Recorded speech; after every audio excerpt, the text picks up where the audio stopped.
to answer the question of that person on Facebook? Again, no. And to correct many of the people that responded, no, you cannot. Don't listen to the people on Facebook. Be very cautious of who you listen to on Facebook because everybody's got an opinion. Most of them are idiots. Honestly, I'm just saying. If somebody responds to you, take it with a grain of salt. Do your due diligence. Hey, everybody, what's up? This is episode 157 of KT Confidential. I'm Adrian Trott. And for those of you who have not tuned in before on KT Confidential, the real estate podcast, we talk real estate. I'm a licensed real estate agent in Ontario. I am co-owner of the Kormendy Trott team, aka the KT team, top performing team for Century 21 in the country for a few years in a row. Looks like we're going to end up in the top 10 this year. Also co-owner of KT Property Management, a residential property management company working primarily out of the Greater Toronto area. And we love all things real estate. So hopefully that's why you're here. Before I get started, thank you very much for tuning in. I just want to extend a big appreciation to those of you who take the 20 seconds it requires to subscribe and to comment and let us know what your thoughts are on the podcast to help provide some context for those who are reading about it to decide if they want to listen in and what they can expect. It means a lot to us. We do truly appreciate your time and efforts in doing that. So to move on with today's topic, conversation I stumbled across on a local Facebook page a couple of days ago was surrounding the topic of contracts and a buyer representation contract specifically. In this case, the person was asking on a local neighborhood Facebook page whether they could get out of a buyer representation agreement. And there's a lot of misinformation. Most people, you know what? I find it really weird nowadays. I mean, I'm very aware and I'm open to how things happen. And I'm always watching how people use different platforms that are available to them. And, you know, we're seeing this big trend and have been for a while now where people are using Facebook as a search engine rather than traditional methods like going to Google. But the thing I find is there's a line where one is more suitable depending on the type of question you're asking. Now, if it's a legal question, I feel like Google's probably better suited to answer that because you're going to find some pretty reputable, trustworthy websites that have written things. So in the case of this question, instead of writing on Facebook, can I get out of my buyer representation agreement? Take those exact words, that same phrase, copy and paste it into Google and compare the results. Perhaps that's exactly how you stumbled across this podcast today. I don't know. But the problem is, and the funny thing is, I was reading through the comments on this thread for this person's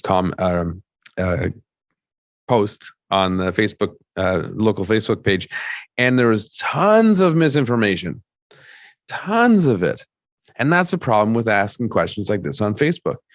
Now, if you want to ask people, one thing I think could be good is asking people for opinions and reviews on products on Facebook, because then you get firsthand opinions. You can interact with those people and ask them specific questions.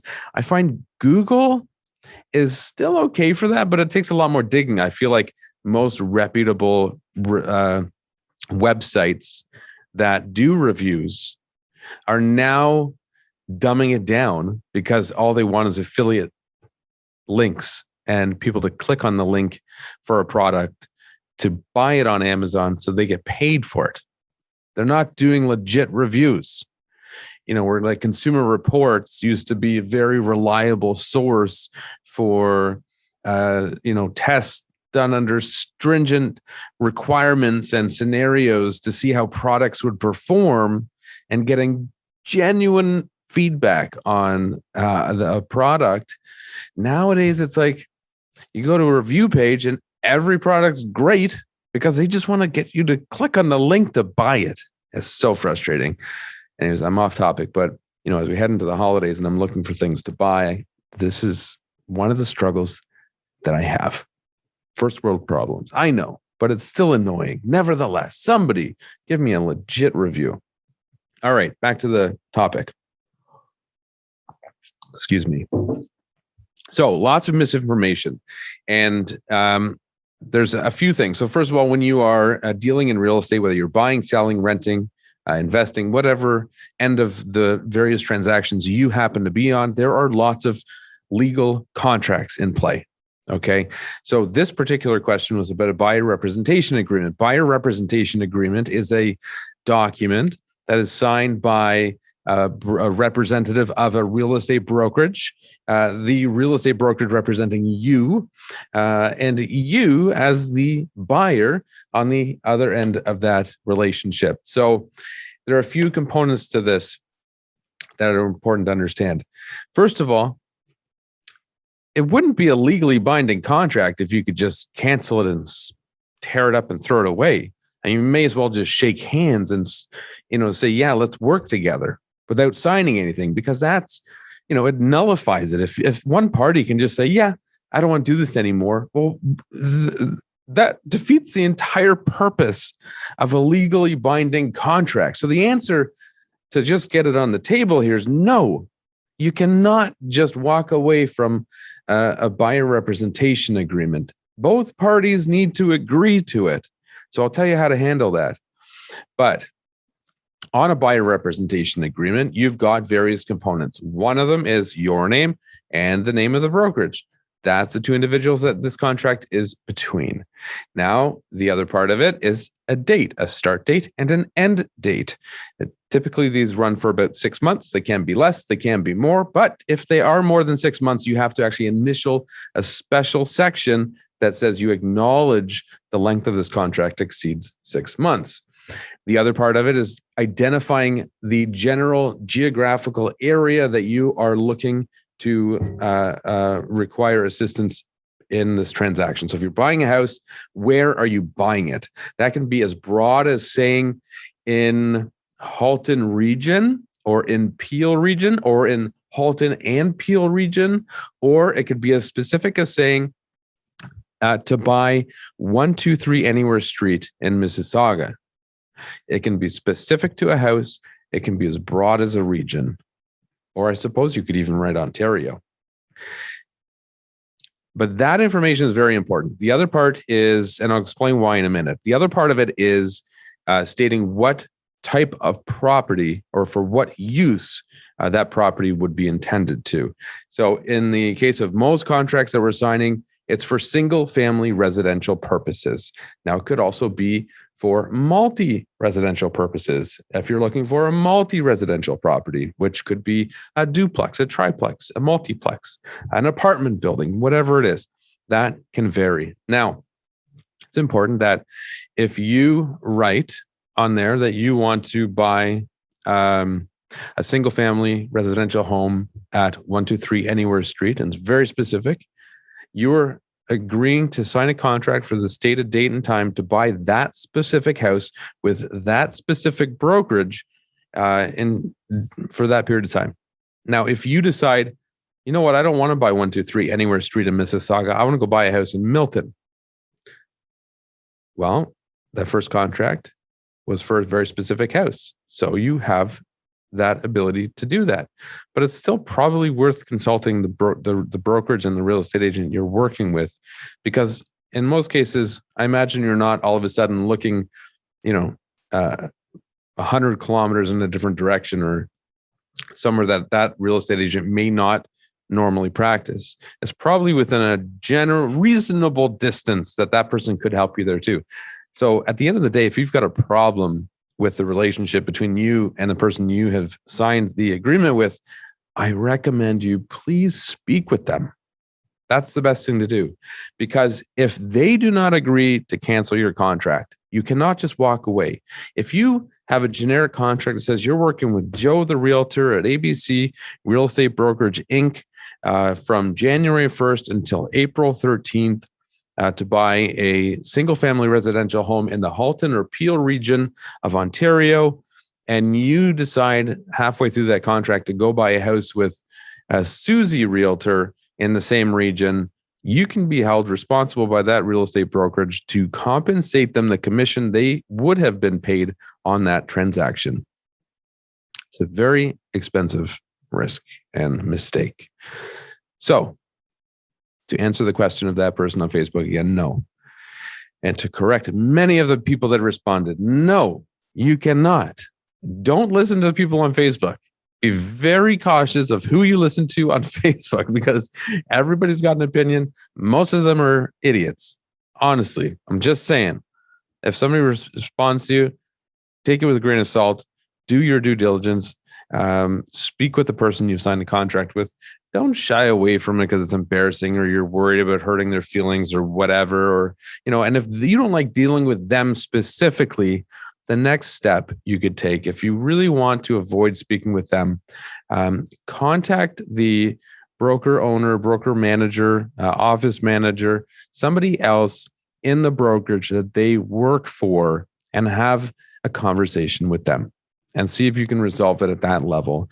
Because at the end of the day, you didn't sign a contract with Joe the Realtor. You actually signed a buyer representation agreement with ABC Realty Brokerage, Inc. That realtor just happens to be the representative of that brokerage who you are working with. Perhaps that brokerage has somebody much better suited to you. And now, and that by much better suited to you, it could just be a personality thing. It happens. Salespeople have pretty thick skin. So don't worry about offending them. Worry about being happy.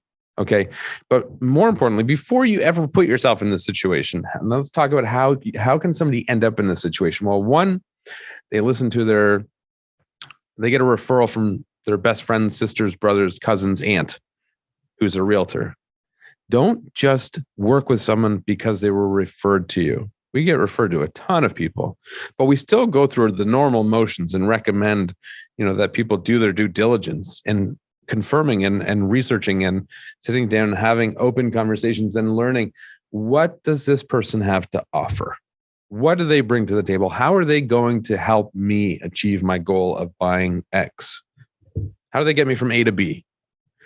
And do I trust them? Do I believe they are well suited to work with me? Do our personalities clash, or do they work well together?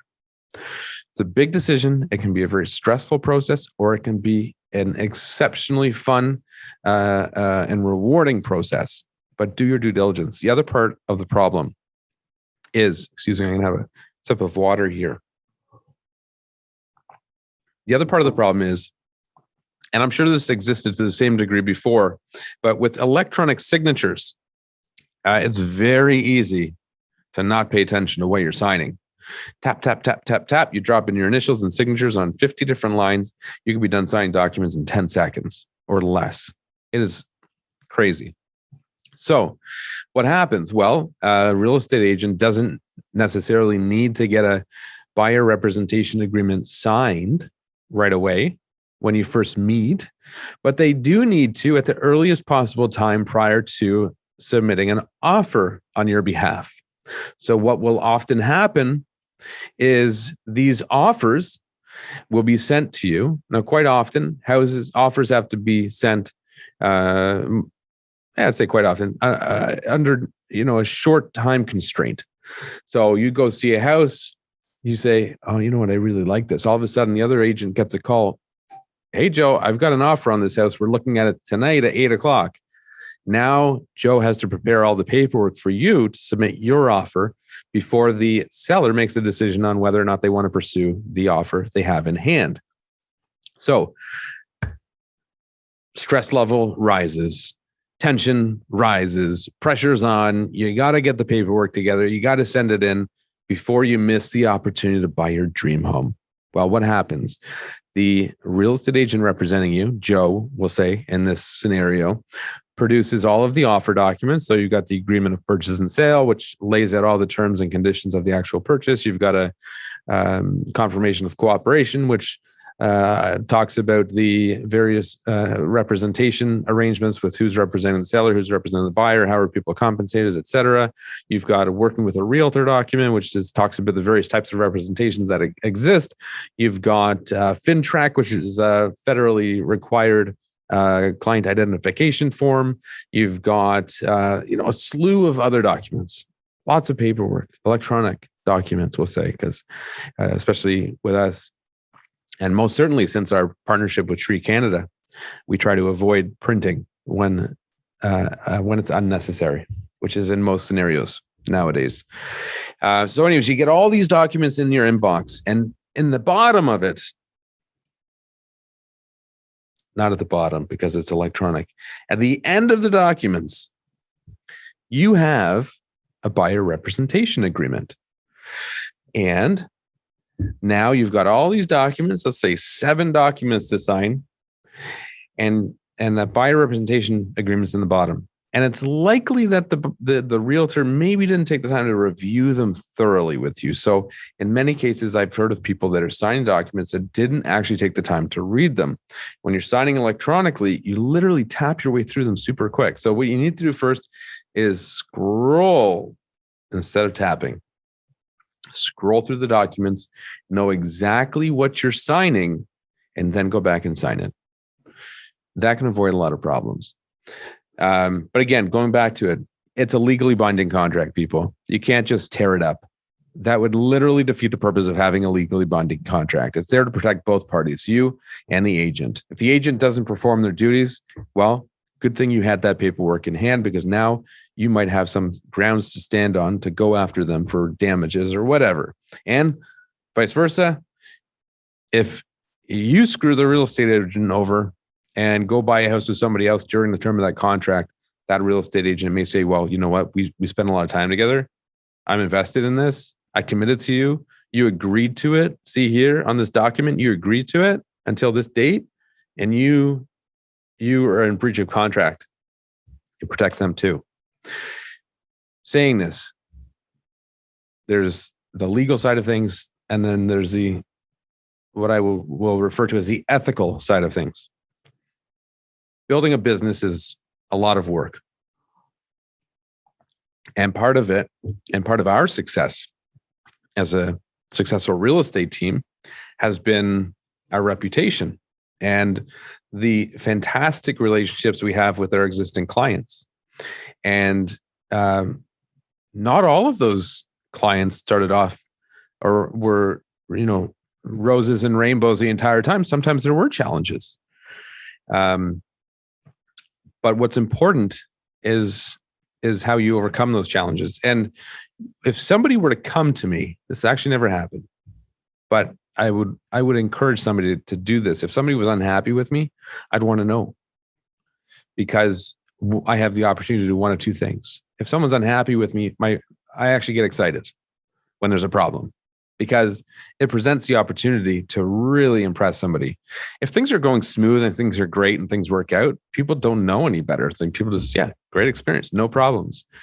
When somebody has a problem and the problem is dealt with exceptionally well, those people they become advocates.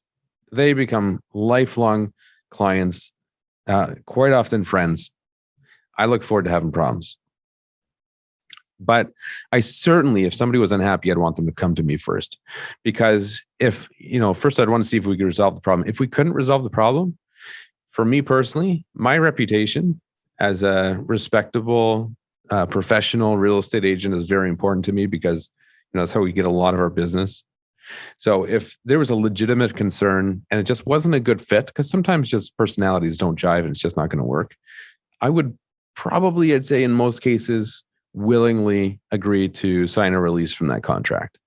Because at the end of the day, I don't want to prevent somebody from going to buy a family home that they're going to raise their kids in and establish wonderful memories for years to come. I don't want to do that. I want to be there to help them. But if I can't help them, then I want to still allow them to do that. So in many cases, I would say the majority of cases, I would probably be very open-minded to going our separate ways. And I would rather learn that earlier on than later on, because we invest a lot of time and money into helping people. So talk to the person you're having a problem with.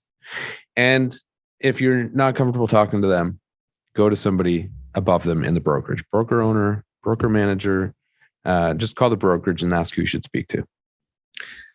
Another contract, listing agreement. When you sign up to sell a house with a real estate agent, you are signing a legally binding contract between you and a brokerage to sell ABC 123 property, circle, whatever, in this municipality at this postal code from this date till this date, for this commission rate or structure or other decided upon compensation arrangement. And you're doing it for a specified period of time. And that, again, protects both parties, because if either party are in breach of contract, well, that gives you recourse. It protects you. And as a real estate agent, I always sign 6-month contracts because we're investing thousands of dollars, thousands and thousands of dollars. It depends on a number of variables, but $5,000 to $10,000 in a listing is very reasonable to expect to pay for us. And not only are we spending that money up front, we're spending that money up front. We're also not compensated until the house closes. And then even sometimes a week or a month later, depending on when all the details get processed and monies get transferred. So it's a big, we have a lot of skin in the game. We have a lot of skin in the game. We're certainly not making any interest on that money we've put out for those 3 to 6 months. So that's a risk for us. And in 2017, when the market crashed, there were 2 listings we had where, due to the crash and due to the improbable likelihood of our clients selling their home for a price that was anywhere near what they had anticipated, it made sense for them to not sell the house. And the risk we took there, both of these houses, we had $5,000 invested in. We just walked away from it. We've actually maintained great relationships with them, and we'll probably do business with them in the future. But, as real estate agents, we take on that risk. We take on that responsibility. These contracts are in place to help us if we need to leverage them to protect ourselves. And to the same account for you, the seller, and you, the buyer, and you, the renter. If you're renting, by having a legally binding contract, you have a fiduciary representative working for you. A representative working for you in a fiduciary capacity, which means that they have everything they do has to be in your best interest. It makes sense. So for the lady on Facebook that was trying to get out of the contract, I'm sure there's good reason for it, but you can't just walk away. So next time, put it into Google, not Facebook. I'm telling you, Google's the way to go with stuff like that. You'll get a much better answer, bar none. That's it for episode 157. Thank you for tuning in. Again, thank you to those of you who take the time to leave a comment and subscribe. It's come up recently a few times. People are talking about the podcast with me, and I ask if they subscribe. They say no. And while I certainly appreciate the listen very much, that's why we're here. That's what we hope for people to do. We also hope that those people who are listening and enjoying take the time to subscribe or follow us, whatever platform you may be watching or listening to me on today, and listening to us, me and Ariel, on a regular basis. New episodes every Monday morning. Subscribe and you'll get notified. Thanks for tuning in to episode 157 of KT Confidential. Have a wonderful, wonderful rest of the day.